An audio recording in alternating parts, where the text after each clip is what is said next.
Hi guys, today we will talk about how to fix or how to solve the problem of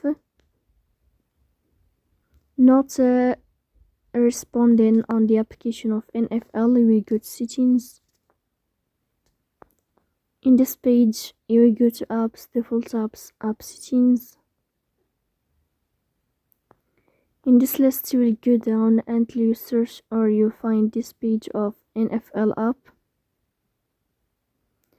Here in this page of app info, you will click on first stop and you will click OK. Here you will enter to the window of storage. Then you will click on clear cache, but pay attention, don't click clear data because that can delete your account. In the end, you can turn off your phone and you can restart your phone again to fix that problem, so please don't forget to support us.